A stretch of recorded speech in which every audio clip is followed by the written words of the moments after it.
She said she was visiting a friend, but I already knew who that friend was. That night, as I sat in my car outside his house with his wife in the passenger seat, my heart wasn't breaking anymore.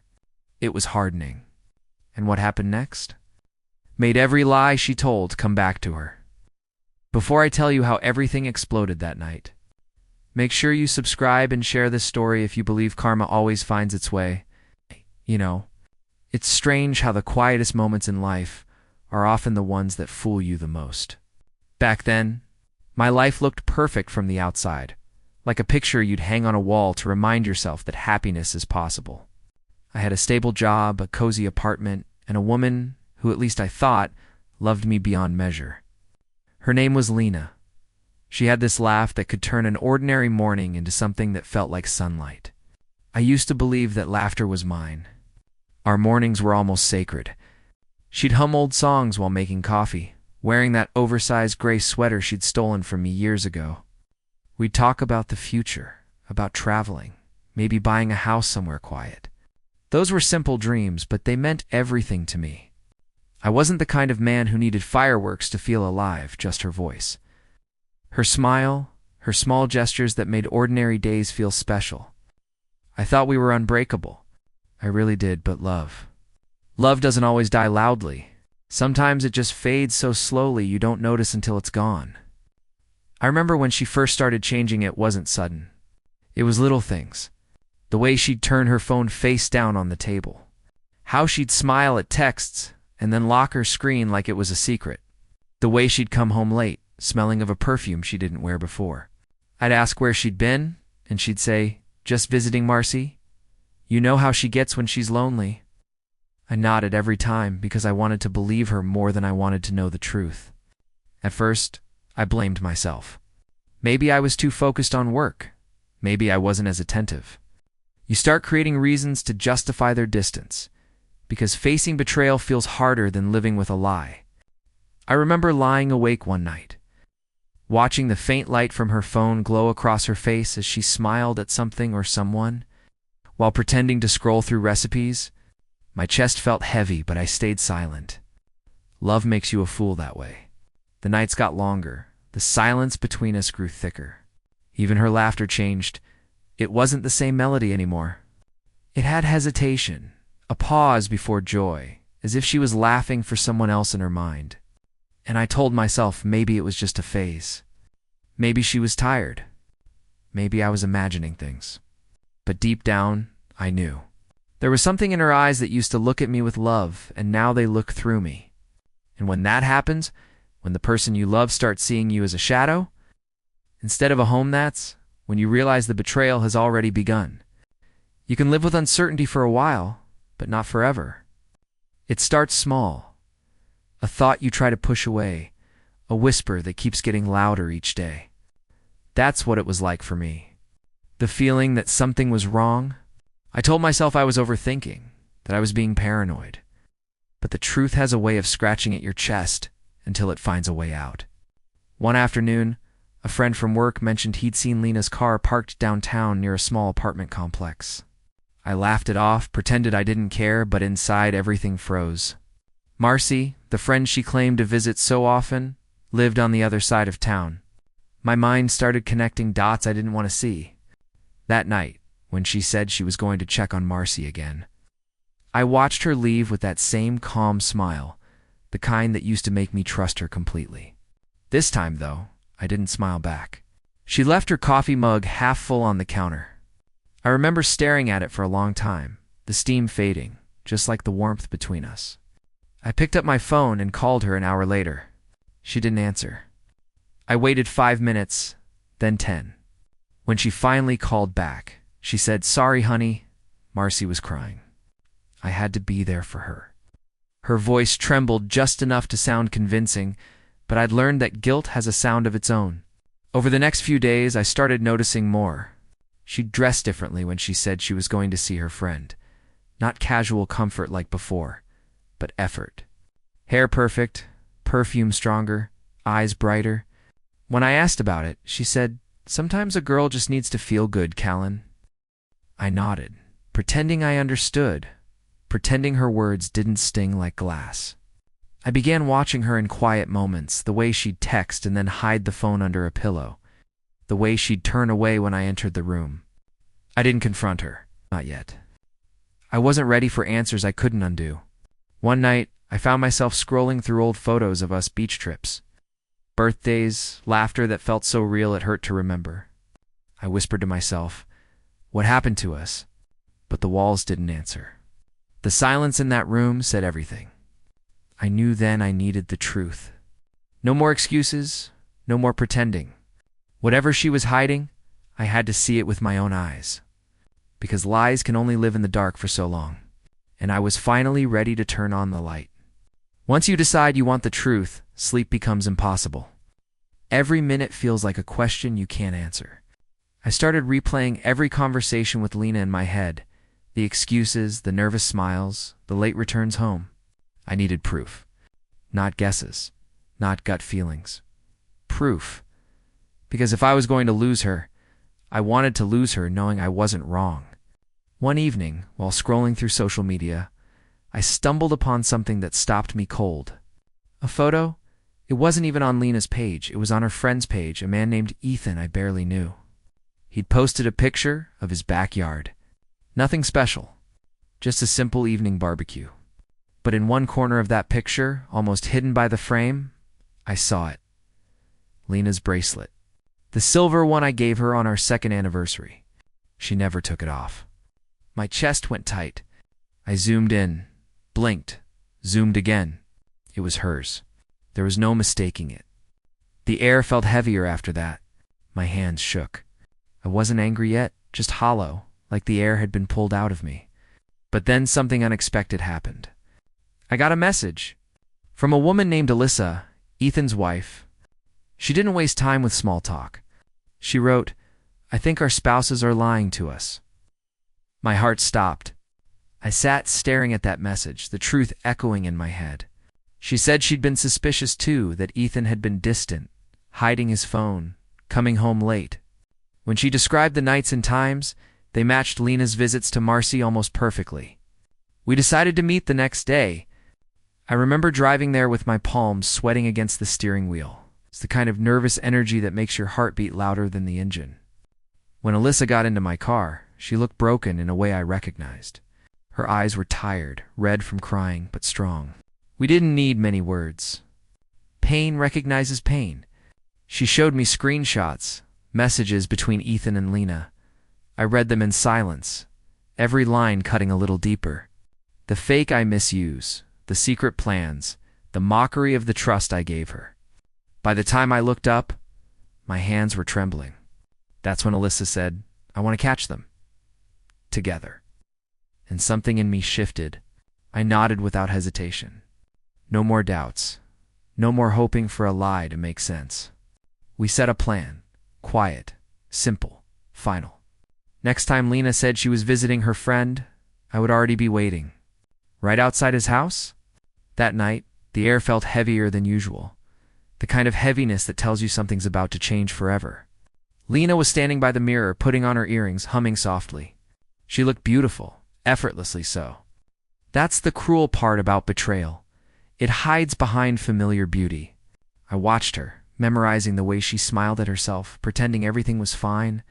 She turned to me and said, "I'll be back soon, love. Marcy's been going through a rough patch." I just nodded. My voice felt trapped somewhere deep in my chest. I didn't say much, just a quiet drive safe. She kissed my cheek and walked out the door like nothing was wrong, like she wasn't walking into the arms of another man. 10 minutes later, I was in my car, parked down the street from Ethan's house.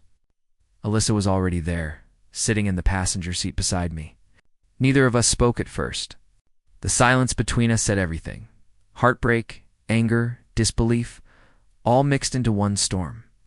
I remember gripping the steering wheel so hard my knuckles turned white.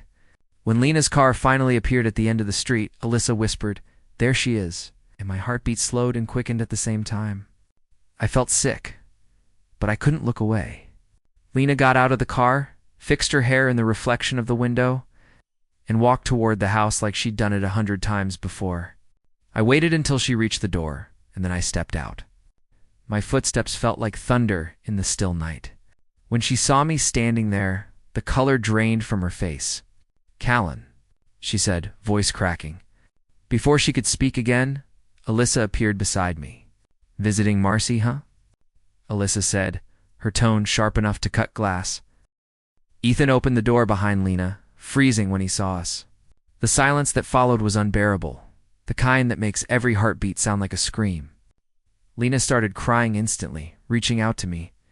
"It's not what it looks like," she pleaded. I stepped back.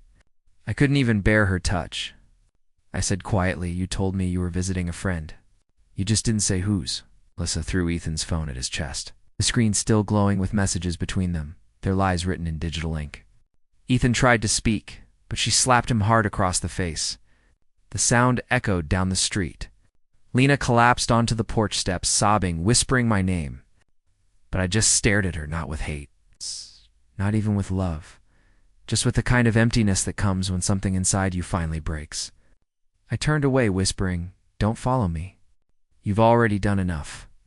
And then I walked off into the night, leaving her with the silence she had built herself. When I walked away that night, I thought anger would be enough to carry me through.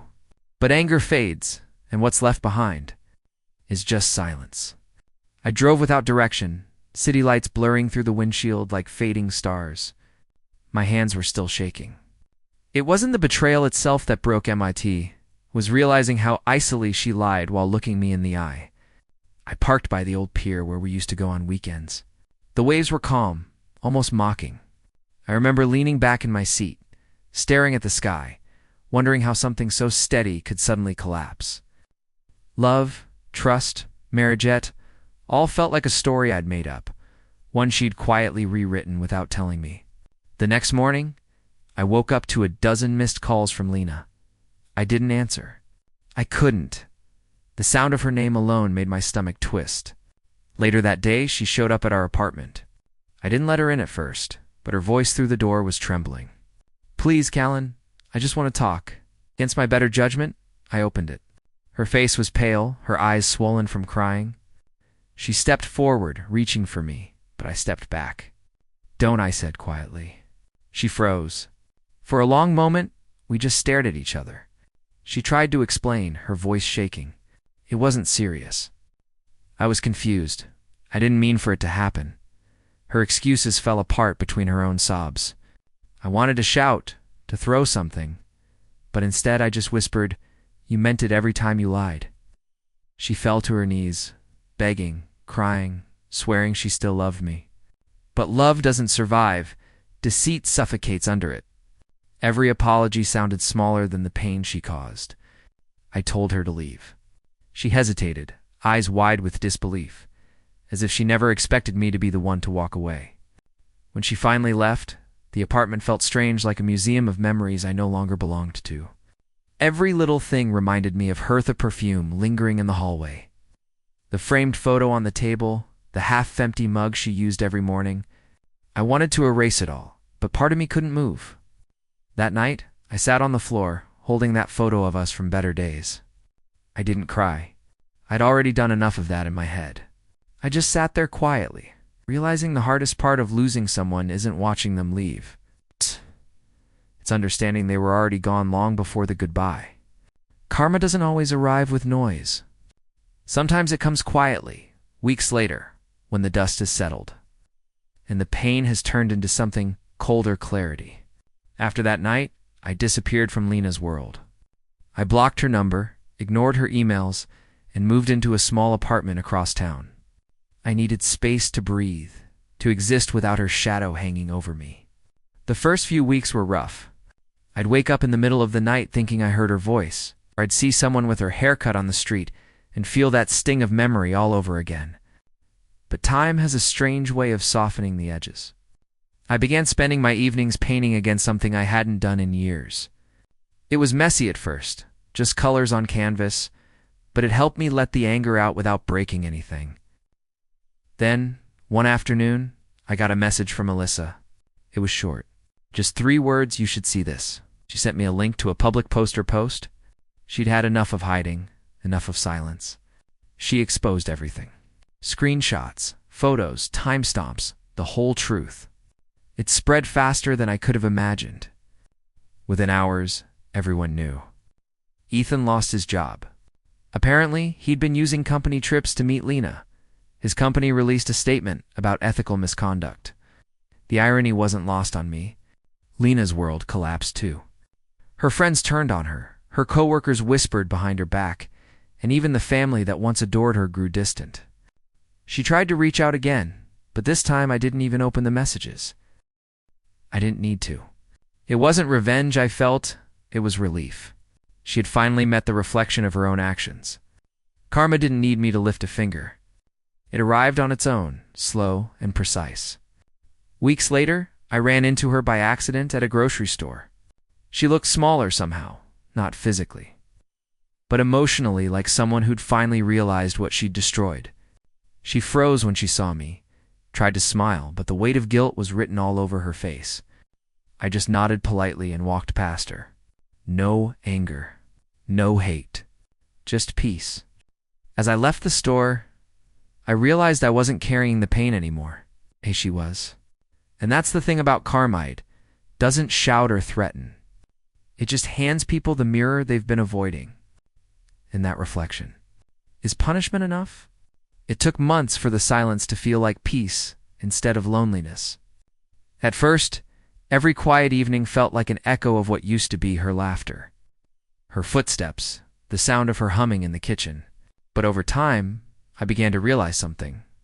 Silence isn't empty when it's honest. It's the space where healing starts to grow. I started rebuilding myself piece by piece. Mornings became mine again. I'd wake up early, make coffee the way I liked it, strong, a little bitter, and sit by the window watching the city wake up. There was no rush anymore, no pretending, no waiting for someone who'd already left in spirit long ago. I began reading again, painting again, living again. It wasn't easy, but it was real. There were nights I still thought of her, not with anger but with distance. Like remembering an old dream that used to mean everything but no longer fits the person you've become. I'd think about the way she used to smile at me, the promises she made, and how easily she broke them. And instead of hate, all I felt was acceptance. Some people love you as much as they can, but sometimes their as much just isn't enough. I didn't need closure from her anymore. The closure came the moment I realized forgiveness doesn't mean letting someone back in. It means letting yourself move on without them. I had carried her mistakes long enough, and I was done letting them define me. One evening, I went back to that same pier where I'd driven the night I found out the truth. The water was calm again, reflecting the sunset. I took out my phone, deleted the last few photos of us, and whispered to myself, it's over. It's not in bitterness, but in peace. Because I wasn't the same man who stood there months ago, broken and lost. I was someone new, someone stronger. That night, I finally slept without dreams. If you've ever been betrayed, I want you to remember this. Pain doesn't mean the story's over. Sometimes, it's just the chapter that teaches you what love really deserves. People who betray you don't win, they just lose someone who would have never betrayed them. And someday, when karma knocks on their door, you won't need to watch. You'll already be too far ahead. So if you've ever trusted the wrong person, share this story. Let's remind the world that truth always finds its way, and karma never sleeps.